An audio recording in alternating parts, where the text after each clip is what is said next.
Assalamualaikum warahmatullahi wabarakatuh. Hello everyone, my name is Ayu Budi Chen. I'm from University of Muhammadiyah Profesor Hamka. In this video, I will explain blended learning. Do you know blended learning?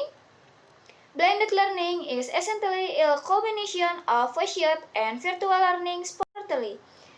Blended learning is facilitation of learning that combination multiply words of delivery, teaching model, and learning style.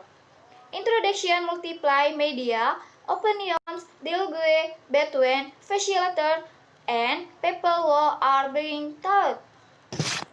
Benefits of using blended learning as a face-to-face and only teaching combination but more than as element of the social interaction of one. There was interaction between a teacher and a student. 2. Student can be either only or face-to-face. 3. Blended learning crosses international models. 4. Blended learning combination interaction methods. Nah, tadi kan kita membahas tentang kelebihan blended learning. Sekarang kita membahas tentang kekurangan blended learning. Apa aja sih kekurangan dari blended learning itu? Come on. False blended learning. 1. It is difficult to apply when both means and infrastructure are not supportive. 2. The learned learning facilitation are owned by trainers. 3. Inadequate internet access hinders the learning process. 4. Teacher must always design interesting learning to be followed online. Nah, tadi kan kita sudah membahas tentang definisi tentang blended learning, kelebihan dan kekurangan dari blended learning. Nah, kita akan membahas tentang elemen tentang blended learning. Yang pertama yaitu face-to-face. Elemen blended learning. 1. Face-to-face. 2. Learning independent. 3. Application. 4. Tutorial. 5. Cooperative. And 6. Evaluation. Dari ke-6 unsur-unsur blended learning, kita akan rinci satu persatu mulai dari face-to-face. Blended learning itu ada 6. Yang pertama itu face-to-face. Face-to-face dilakukan sebelum kecanggihan teknologi maupun sesudah kecanggihan teknologi. Yang kedua itu belajar mandiri. Belajar mandiri di sini kita dapat memperoleh informasi lebih dari yang diberikan oleh guru atau dosen. Informasi yang kita peroleh bisa dari media cetak, internet, maupun yang lainnya. Yang ketiga itu aplikasi. Aplikasi model blended learning dapat dilakukan melalui pembelajaran berbasis masalah.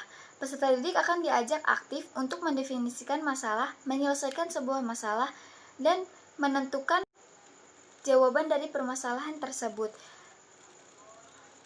Yang keempat yaitu tutorial. Maksud di sini yaitu guru sebagai tutor untuk membimbing peserta didik.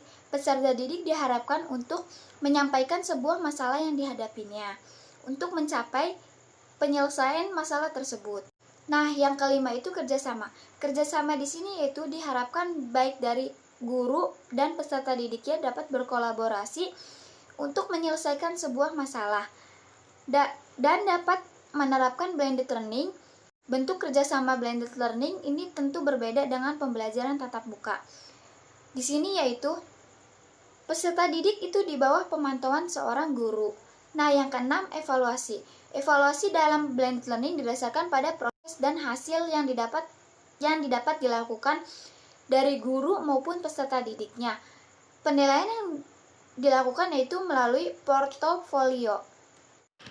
Nah, kampus mana aja atau perguruan tinggi yang dapat menggunakan blended learning? College that can do blended learning. 1. Difficulty makes a learning context interesting. 2. Had officially competency issue and sped in first.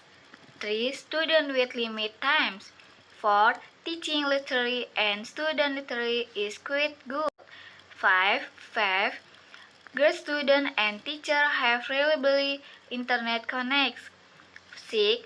The twins fins are most keeper.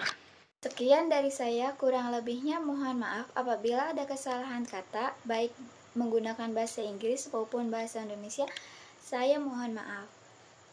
Wassalamualaikum warahmatullahi wabarakatuh.